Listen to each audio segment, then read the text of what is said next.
to go down the slippery road of race baiting, avoided it completely. Because you understand that this is America. If he had done that, he would have, by now, would have been celebrating the victory of Kamala Harris, because sympathy would have swelled towards her. But he managed to avoid that slippery slope, and everything was about issues. I'm saying it because these are the lessons we need to learn from America. This is why America is great. And so they're going to this election with nobody being given any advantage based on race or disadvantage based on race as well. So it's an interesting time for the world to see how America is going to navigate this curve and elect a president for America. One thing I can tell you is this: anybody who's elected as American president, anybody too, will perform exceedingly. The American institution has evolved to that level where, as president, you can't even go wrong. You're not even allowed to go wrong. There's nothing you can do if you I recall when Donald Trump wanted to come up with some policies and restrictions on certain countries, profiling them as so and the so. Judiciary but the judiciary intervened. That's to tell you that separation of power is so they've gone far. Yeah. There's nothing you can do to derail America as a president. Nothing, absolutely. So anybody who emerges, good luck to America. But just that it's a democracy. People have preferences among competing good choices. That's as simple as that. So, the person might not be able to go wild with his whims and caprices. However, the president do have significant power also in making certain calls. We still have the strongman syndrome playing out around the world. Again, the institutions. For example, no American president can steal $1 of American money. That way, as rugged as you think Trump is, as a strong man as Trump was, there is not a single allegation against Trump from misappropriating $1 of American money. There is not a single allegation against Trump for influencing a word of contract to cronies, to party members or support. These are things that they have gone beyond. So your strongmanism can only happen overseas. It's going to be expressed through hawkish foreign policy now. So some people might be hawkish in the foreign policy approach, might take the strongman approach towards it. Whilst it might be a bit more conciliatory. But at home, you must submit to the dictates of rule of law and constitutionalism. You have no choice. If you try otherwise, you will be removed from that office through impeachment. Your own party members will join in the impeachment. So America has gone beyond that level, really. Indeed. Yeah. Well, we'll continue to focus on that country also as they get to the polls. We'll see how they decide and how the winner and whoever doesn't win takes it. Yes. At the end of the day.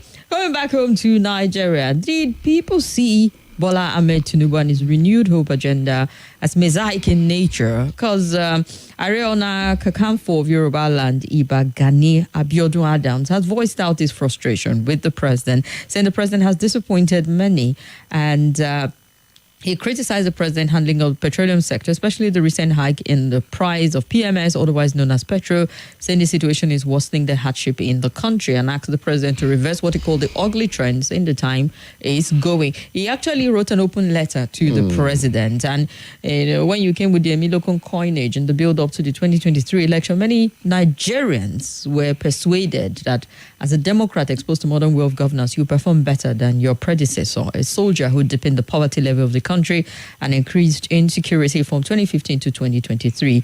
Today, event has proven that they were wrong. Mr. President, to say the truth without minding whose ox is God, you have really disappointed many Nigerians who thought you were the Messiah they were waiting for. You know, that part was what struck me most in the letter. And I've seen a lot of conversation on social media as to, I know that Buhari had a bit of that from a section of the country, particularly the northern extraction, the northwestern part of the country, saw Messiah. They might not want to use the word Messiah, but it was profiled as such, like Megaskia, who was going to salvage the situation, save us from the mess caused by Jonathan and the 16 years of the PDP, and liberate the North and the entire country. But I don't think there was that Messiah image built around Bola Ahmed Tinubu. As a matter of fact, it was very controversial. Heading to the polls I think I understand the context of the messianic coloration that the RA Kakanfo is talking about. And I'll give you an example. I recall calling up a young friend of mine, who, by the way, has just landed a job as a senior social assistant to the governor of Kogi State. A very young friend. And so let me just do a shout out to him, Kekere Daniel Elijah. Oh, okay.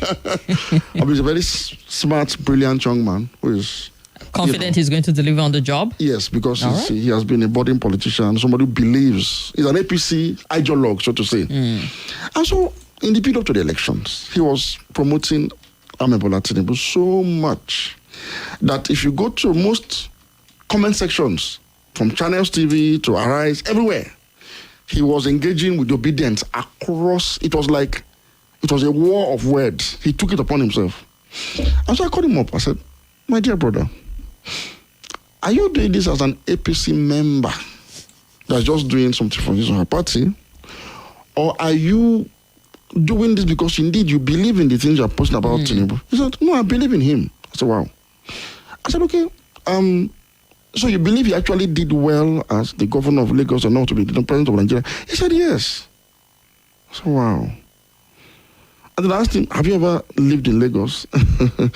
Let me stop the conversation between me and him at this point. I won't go further. But I discovered a lot of young people like him who supported President Muhammadu Buhari in 2015 and who saw the support that Tinubu gave to Buhari. Can we take a quick break?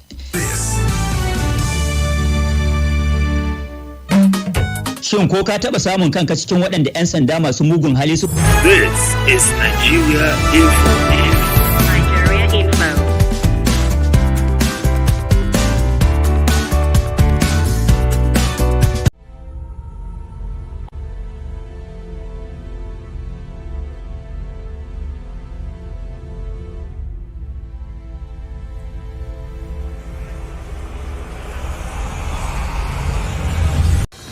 Hello, my name is Kimberly. I'm the host of Hard Facts, and I bring you the biggest stories driving conversation every weekday here on 95.1 Nigeria Info Hard Fact Show. I love to get your opinion and conjectures, but the facts you cannot dispute here on Hard Facts. Join me and let's talk.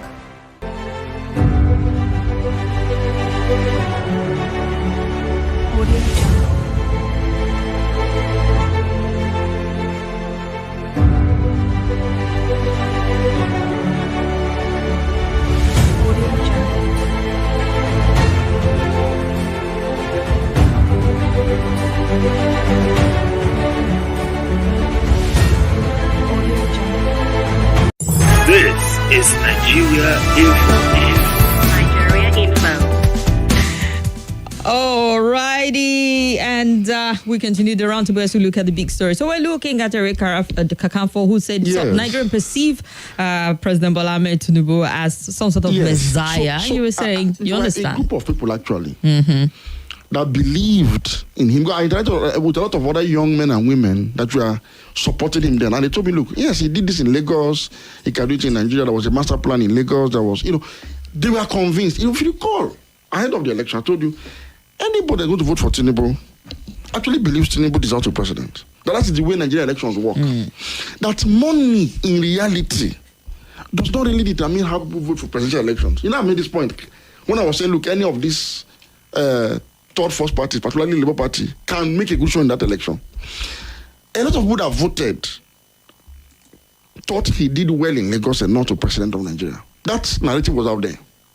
It was consistently put out that he built Lagos, and he felt like he was the only one who did that. The majority of Nigerians apparently didn't quite believe. So those that he was messiah for are those few people that voted for him, or the minority of what he got, which actually put him ahead because others didn't get as much as he got. So to those 7-point-something million, is it 8 million point something million people that voted for him, a number of those who actually believed truly that he did some magic in Lagos, that he should come and, recreate or reenact in Abuja as president of Nigeria. So I'm just trying to say, yes, not everybody voted for Tinubu for reasons many people might imagine. No, a lot of people thought he was going to be a good president. Same way people thought Atiku was going to be a good president too and voted for him. It's the same thing with Mr. Peter Obi as well. So even if it's just 1 million people that voted for any candidate, it means those who actually believed. And again, people usually use Lagos as an example to say, look, he built Lagos. There was that narrative that he built Lagos. And every of the achievements you've seen in Lagos was as a result of his blueprint, his focus, his vision, and all that narrative was there. And for somebody who does not know otherwise, you can't blame anybody who thinks that, well, looking at Lagos, okay, this Lagos is is it the fifth largest economy in Africa? Blah blah blah. You see tax revenues and all that. And also, okay, okay, let's do it in Abuja then. So you can't blame anybody who would think such a person as a messiah. So to that extent, Gani Adams is actually right in saying that. However, and this is where it gets very interesting. Let me also say something today that I really will not say on the air, because I'm somebody who do not like to comment or advance ethnic, issues in a manner that seems to glamorize them. But let me say this at this juncture, and it's important I say it. I think that credit and kudos will have to go to those of us that are Nigerians who are from the Southwest and who identify as Yoruba. Let me put it this way. In essence, people that are those we know as Yoruba people. Yeah. I think a lot of kudos needs to go to them for being able to brave the odds and tell one of their own the truth consistently since he became president. We did not see something like this in the 8 years of Muhammadu Buhari administration. I can say this because as somebody who held both governments to account, I knew the feedback I got. You and I are on this program, so you know what I'm trying to say. In the case of Buhari, we saw a situation where almost all the intellectuals, except a few, came together and formed a mass choir of defense. It's like, you attack Buhari, you attack the region. You are ostracized, you are denounced, there's nothing you will not go through. We saw it in this country. But in the case of Tinubu and his Yoruba people, we have seen the fact that right from day one, it is even the Yoruba that appear to be at the forefront of calling one of their own to order.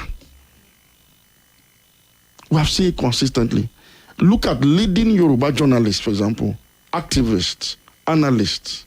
In fact, the protest against the Tinubu administration, the end bad governance protest, happened in Lagos, his home state.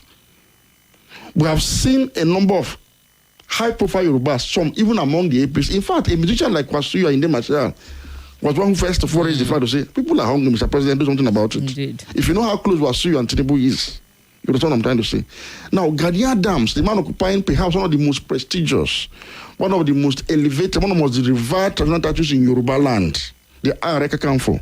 And for context, in modern times, the people that have occupied this position include the likes of Sir Samuel Akintola, the Premier of East of Western Region, the First Republic. He was the Areka Kanfo.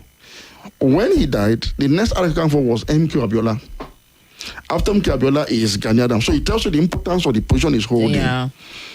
So rather than use that position now to attack those that are calling out the president on the basis of ethnicity and region of origin, he has, as a true Nigerian, as a patriot, he has said to him, you are not doing well, you have disappointed your people. That's a stark difference in how it was managed from the last administration and this. It's something that I needed to point out. This shows high level of civilization. This shows high level of political orientation towards nationalism rather than ethnicism, and it is commendable. That's why we can speak on the issues. If it were otherwise, we would have been arguing about the ethnicity or the religion or the region of the whole of this issue. I remember it was a fierce battle talking about the Fulani headsmen situation because of that. Yes, well, we could talk about it, but it raised a lot of controversy to a point where it felt like people come out. You couldn't even call the man to order. It was. Sheikh Sani tried to do it on the floor to say that he was roundly defeated at the next election. And all of the people who tried, or go back to the records, people who tried to stand, on the floor of the National Assembly from the north to hold our former president to account, we are all humiliated out of office. It was as if we were attacking the region. So this is a fresh of breath. So it allows us Nigerians to focus on the issue. And for me, for example, I'm particularly elated by this. So we don't have the burden and the rigors of trying to explain a way that we don't hate Tinubu because of ethnicity. Yeah. So it is interesting, but Tinubu too should now know that if members of your own ethnic group, in their numbers, are saying this, these are people that have tried in the past to champion the cause of the Yoruba nation. For example, if you look at the gentleman that has just spoken, the Areka Kamfo, he was leader of OPC in those days. OPC was formed as a militant group to protest the annulment of June 12. And I knew what the man went through because of his own actions anyway. I knew the kind of, it was a total labyrinth for him in life too. Before he eventually became, what he has become now. And so he has been at the struggle of Yoruba emancipation, if you like, and the interest of Yoruba. So for him to come out today on the Yoruba presidency to call out one of his own, who was interestingly on that side too. Mr. President, this is no longer Majeed Dahiru speaking. This is no longer just anybody speaking. This is a prominent traditional leader from your own section of the country calling you out on the many failings of your administration. It means for me, Mr. President should now sit down and reflect on this letter. Because everybody cannot be wrong and only you are right. It's not possible. I mean, it is illogical. And the evidence abound that in the last 1 year, you have left Nigeria or you have made it worse than you met it. Unarguable, there's no, on every parameter, to the point that people are now saying, wait a minute, is it that Buhari is that better than Tinubu? This should have been something that should not have been. Well, the condition of the average Nigerian seems to have worsened since this administration. So for somebody like me who criticized Buhari for so long, for 8 years, call on him to do better, how will I now turn around to now actually say that same government appears to be better than this? I will not sleep. If I say that today, I won't sleep this night. I would cry all through the night. I will feel like flying to Daura to go and apologize to the man then. And the decisions you took us down the road to this ignominy. It is your own decisions. And we cautioned you ahead of taking these decisions. When you took them, we told you reverse them immediately. That it is going to lead to what you are facing today and more and much more. Nobody listened. Mr. President kept doubling down. If you notice again in this letter, the contentious issue of fuel price. Yeah.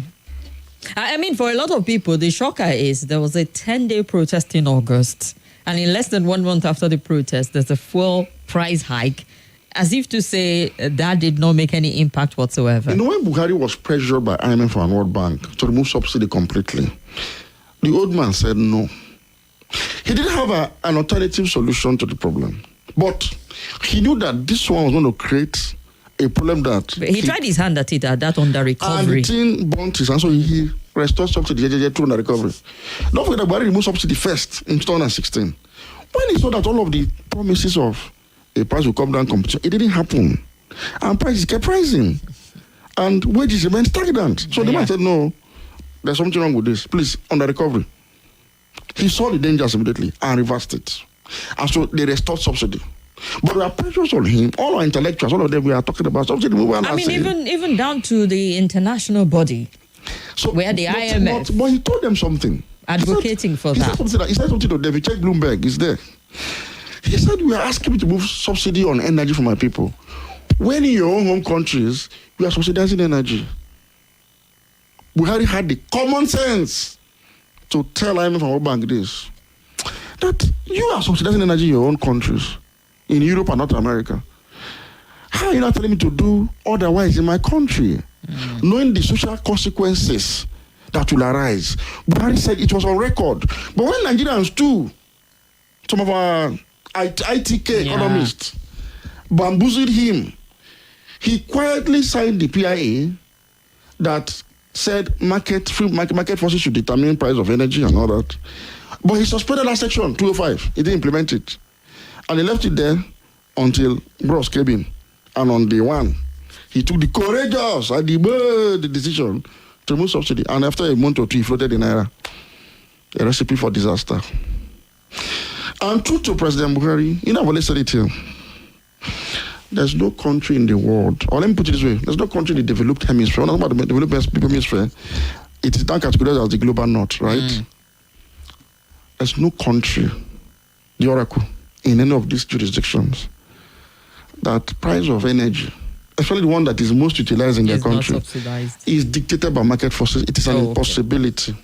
And before I tell you this, before I read something out to you, I'll tell you why. People try to mistake energy for communications. Kim, let me ask you, in all of your years, as a broadcast journalist, have you come across any literature or any news item where economic crisis was said to have been triggered by cost of communications? Not at all. Thank you. But energy income? No, most definitely. Thank you. You see, in May this year, May 2024, let me read this out to you. This is from the White House press briefing room. So this is a statement from the White House. And the title of this statement is Biden, President Biden, of course, to release 1 million barrels of gasoline to reduce prices at the pump ahead of July 4. And so the statement went on to say, with Memorial Day weekend and the start of the summer driving season around the corner, the Biden-Harris administration is taking action to lower gas prices with the sale of 1 million barrels of gasoline from the Northeast Gasoline Supply Reserve.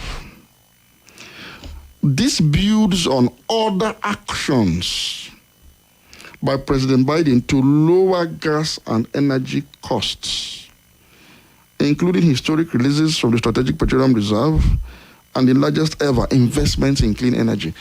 This is a press statement from the headquarters of capitalism and free market fundamentalism, and it's also the headquarters of World Bank.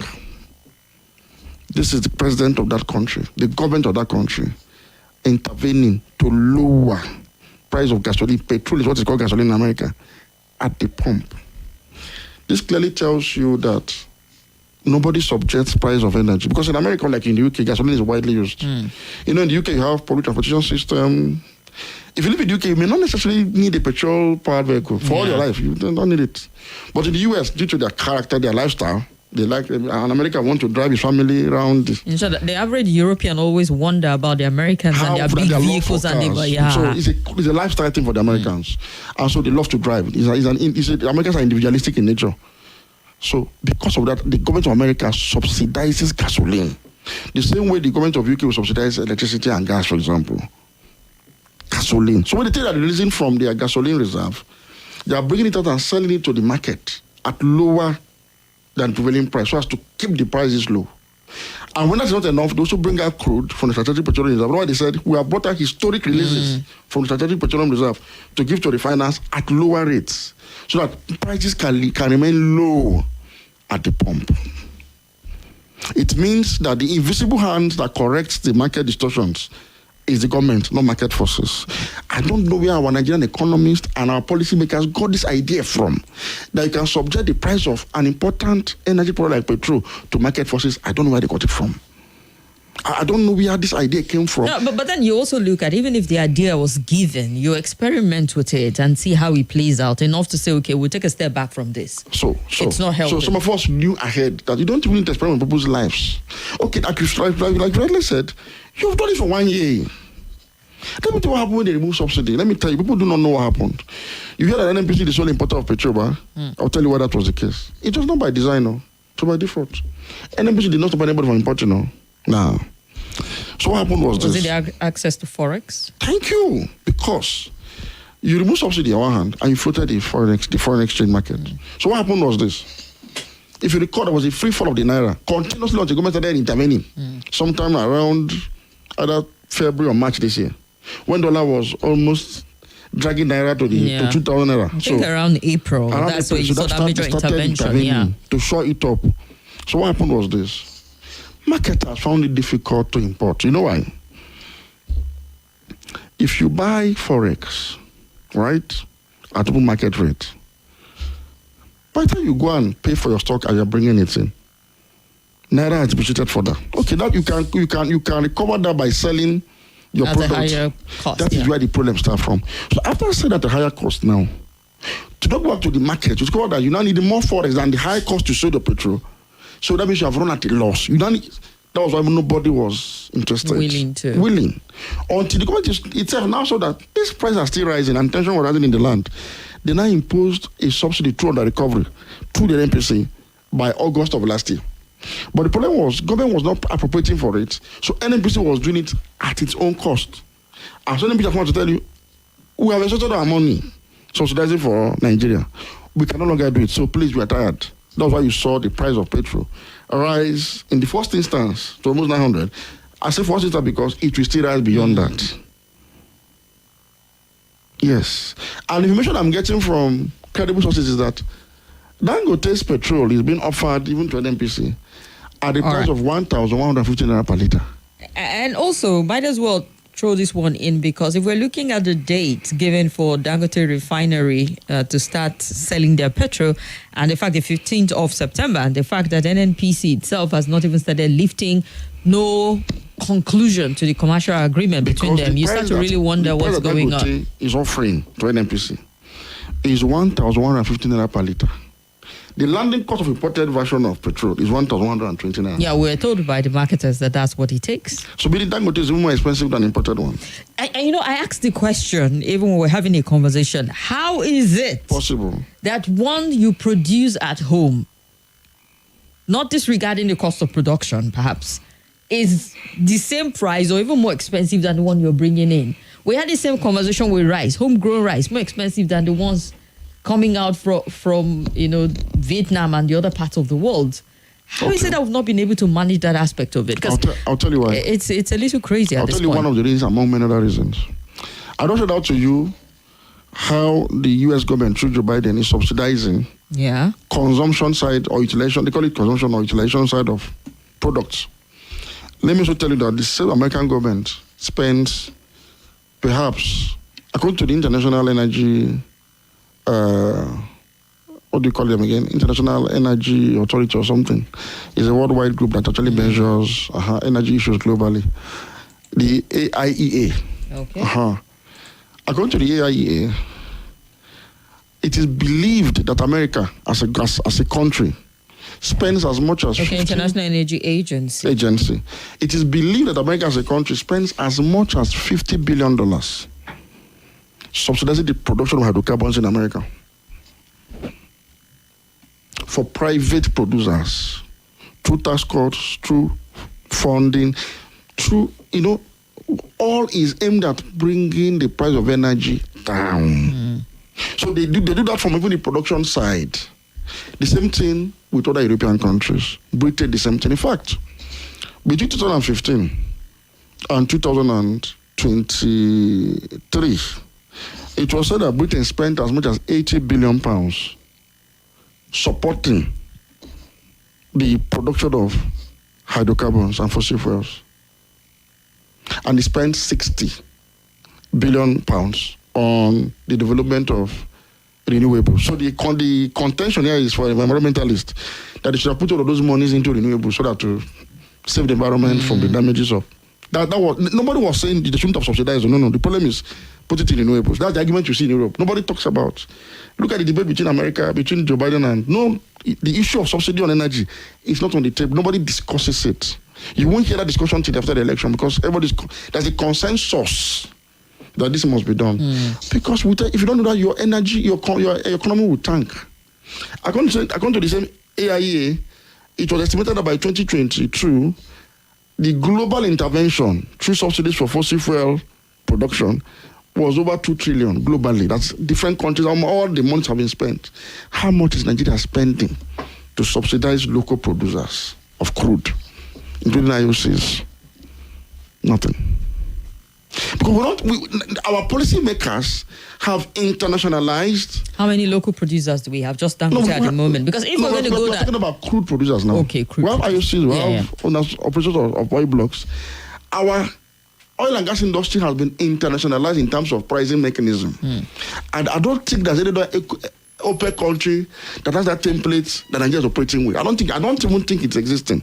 So don't be surprised that from a country where even fossil fuel powered generator to couple issues together and taking interest rate loans of about 3%, while the man in China gets free loans, subsidized if not for electricity, for the purpose of export competitiveness. How do you compare the two?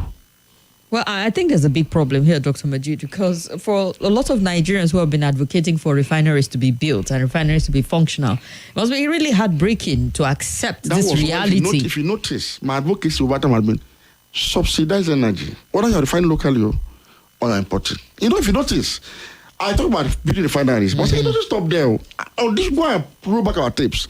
I said Dangote will have to be subsidized for you to get cheap petrol for Dangote. Now, why are we talking about cheap petrol? Let me put it in context. People think petrol is just another commodity. The byproduct of the crude, isn't it supposed to generate fund and reduce the cost of the refined petrol that we get? I cannot tell Dangote to fix his price. But one thing is Dangote is not going to sell less than what I've just told you.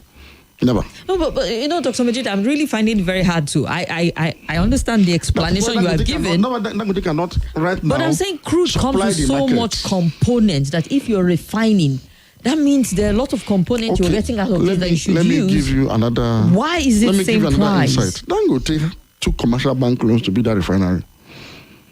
Normally, let me tell you this about refineries. But it's not supposed to make it in 1 month. Let me tell you, if indeed Dangote took $20 billion to build that refinery, I don't even know how he's going to pay back the money. He has paid 60% back. Apparently, he's doing great. $20 billion. That's what the news, the report says. He, from Dangote Group, 60% payback to the government. Okay. Now, let's leave that controversy of whether payback or not. What I'm saying, the sense is this. You see, most countries, particularly oil-producing countries, set up refineries as a means of energy security. Let me say this. Most refineries overseas run at a loss or at a very thin margin of profit because they do not want the price of the product itself to be exorbitant. You see, there's a global consensus on this matter. And when it started in the 70s. People don't know the history of energy security and the need to subsidize energy and why it was. You're even saying 70% of loan taken to finance to CBN. That was I didn't want to go into that controversy. Okay. Thank you. Now, if something happened in the 70s, before now, the major source of energy for the world was coal. And then fossil fuels came in and revolutionized industrialization itself. So planes could now fly on fossil fuel derived energy products. Jet kero. Cars can move faster on petrol.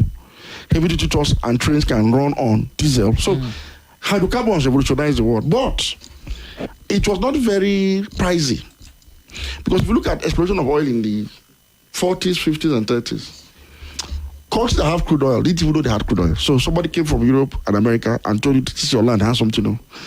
And so they pay you royalty. And you're only too happy to collect some few $1,000s as royalty and have your citizens employed. So you came with your own money and then at the same time you are the one. So it was just okay for most countries until the politics of oil prices started in the 60s and 70s.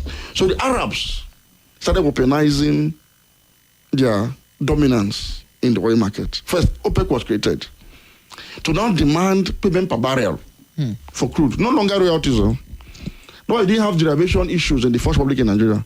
That was, whereas oil exploration started in Nigeria as far back as 1957 in Nigeria, it didn't amount to much for revenues of the eastern region, where the bulk of the oil was.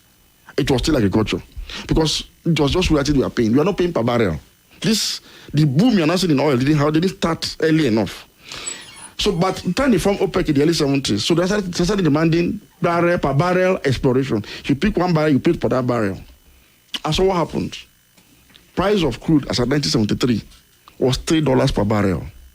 And then the Arab-Israeli war happened. The 1973 Arab-Israeli war. So Saudi was incensed that America was supporting Israel and imposed an oil embargo on America. And the price of crude now shot up from $3 per barrel to $12. It created a global shock. It was like America almost collapsed because it created the same problem I see in Nigeria today. Because higher price of crude oil meant higher price of petrol, gas. So there was scarcity. It was expensive. America suffered. America had to concede to Saudi's demand to be more even-handed between Egypt and Israel in the conflict, which led to the peace pact between Egypt and President Sadat of Egypt and Menachem Begin of Israel. It was that pressure of that oil embargo that created that peace treaty that resolved largely the conflict between Israel and Egypt on one hand. That was when it was lifted. But America learned a lesson from there that you cannot allow market forces to dictate price of energy. This is what it can cost. There could be disruption in supply chains. There could not be anything. So government must be intervening. That was what America set up. That strategic petroleum reserve from where Biden is drawing in 2024 as far back as 1975. Underground bunkers, storage facilities where they store crude and refined products. So in peace times like this, when the price of crude rises to a level where it will affect pump price, America will first of all activate energy diplomacy. So you see Joe Biden, or who is in the White House, flying to Saudi Arabia to go and appeal to them to increase production so that they can saturate the international market and the price will drop. If Saudi refuses to do that, something that they refuse to do, America will now release from the strategic reserves to producers to lower the price at the pump. That is government intervention through subsidized energy. All right. Let's go on a very quick break. We'll be back to hear from you. Stay with 95.1 Nigeria Info. More news and information coming up. We'll be back in a moment.